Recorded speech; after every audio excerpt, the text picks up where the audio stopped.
Today we are going to show you how to make a quillow. Now a quillow is a quilt that folds up into a pillow, which is ideal, particularly if you're wanting to store it. I'm going to show you how to fold it and then you'll get the idea. As we explained in the introduction, a quillow is a quilt that's contained in a pillow. Now you can create a quillow out of any of the quilts that you are making. What you need to think about is the size of the cushion. It needs to be large enough for the quilt to go in. So the way I estimate it is I take the width of the quilt and I usually put that into a third, and I also look at the length and usually take that about a third as well. So this quilt, as it happens, is 36 inches by 36 inches, and so this cushion top would be 12 inches. There is no reason why your cushion cannot be a rectangle. So if your quilt is a rectangle shape, you could always make your quillow cushion into a rectangle. Once you've decided on the size of your cushion, what you're going to do is prepare it in the normal way. I've laid this up with the patchwork at the front. This has the Vlieseline R80 wadding inside, and then I've popped the backing on. Now on this occasion I've chosen to have my backing the same as the back of the quilt, and that just means when I've got the quilt out it blends. However, again, you can have that as a complete contrast and make it a design feature. Once you've quilted that cushion top, you're going to bind it on 3 sides or finish it on 3 sides. You may choose to turn it through, it's entirely up to you, but you're going to leave this top edge open. The next stage is that we're going to pin it. Now what I've done here with the quilt is I've prepared it, and it has been bound on 3 sides. I've left this top binding off for the time being.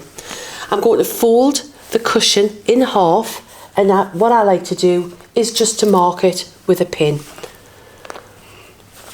I'm then going to fold the quilt over in half, and once again just finger press it and mark it with a pin.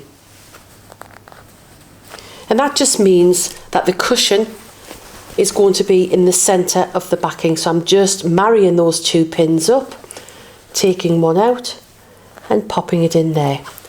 And then I'm going to pin this in place here and pin this in place. Now if this confuses you, what you can do is pin it in such a way that you can flip it over and try it out. Does that make sense? Ultimately, this end is going to be the end that's left open, and that's where the quilt is going to be inserted. So what I'll do, just to show you, because I think it's always worth double checking, because sometimes you don't realise what you're actually doing, and I don't mean to be disrespectful to anybody there, but there's nothing worse than having to unstitch I mean. So pin first, always pin in place. So I have just mimicked where the stitching's going to go, and it doesn't matter how many times I make a quillow, I always double check this. I just find it so much easier to double check it, and you'll have plenty of time. Now we will fold this over here and we'll fold it. It just has to be rough at the moment, into there, fold it over, 1, 2, 3, and then yes, this is going to work because it's going to be pulled through. So can you see, just by doing that little bit of pinning, you don't actually have to pull it all through, but I can see that the cushion's going to go inside and it's all going to work beautifully, and I've got it the right way. So now I can unfold it like that, and I can remove these side pins because we're not actually going to machine down the side, because otherwise that would impact on the front of your quilt.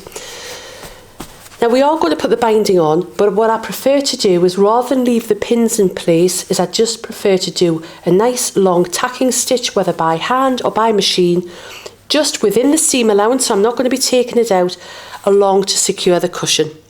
So I have increased my stitch length to 5, just because I'm doing a basting stitch or a tacking stitch on the machine, quite close to the edge, so I'm able to remove the pins, and I'm using a walking foot because I'm going through the Vlieseline R80 and 2 fabrics that are in the cushion, and the Vlieseline R80 wadding and the 2 fabrics that are in the quilt. So it's going through quite a lot of thickness there. Don't worry about that. A little reverse stitch there, and we've got that in.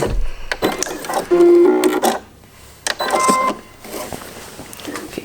So I've now been able to remove all of the pins and I've tacked that into place. I'm now going to start and pop the binding on. Now the binding technique that I've used here is I've used 2 strips for the sides, a strip for the top and bottom. You could do a continuous binding, just make sure that you leave this top edge until the last. So now I need to reduce my stitch length back to 3, which is an acceptable stitch length because we are now sewing the binding on, and whilst the binding is just going on through these 2 layers here of the quilt, of course when we hit the cushion we're going through 2 layers of wadding and 4 layers of fabric plus the binding fabric. So I recommend a walking off foot or a dual feed foot if you've got one.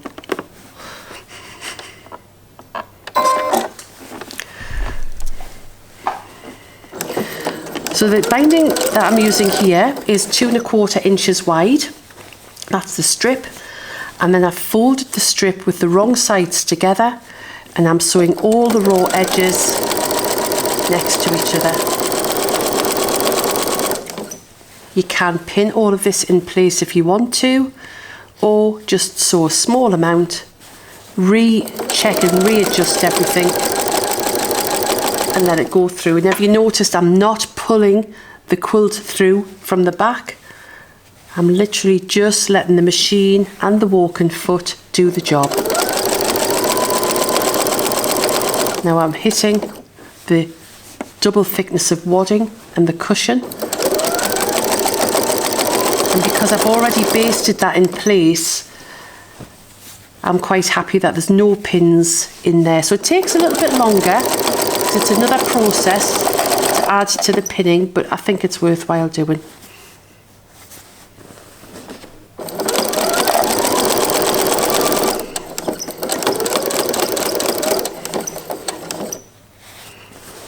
You can also use quilting gloves to pop your binding on as well if you want to. Gives you a nice grip. So we're nearly there.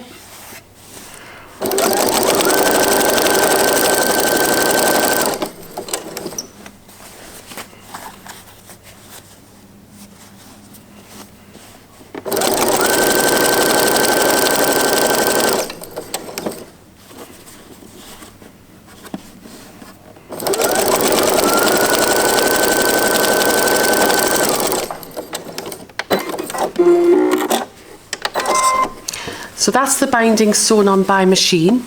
The next job you're going to do is you're going to turn the binding, I'll just turn it round, turn the binding over on all 4 sides, and you're going to stitch it in place. And I personally prefer to do this by hand. So what we've done now is we've incorporated the pillow front into the binding and hand sewn that. And then the next stage is to attach it to the actual quilt itself. Now obviously you don't want to be using the sewing machine to do this, because if you do that, your stitching would come through to the front. What we're going to do is ladder stitch or hand stitch down both sides, leaving this edge open. All I would give you is a little bit of advice with regards to these top edges here. They're going to get the most stress, so it's always worthwhile just doing a few back stitches and ensuring that it's securely stitched in place. So you literally fold your quilt into thirds, and the magic happens on the back as we pull it through, and the Quillow becomes the stuffing for your actual cushion.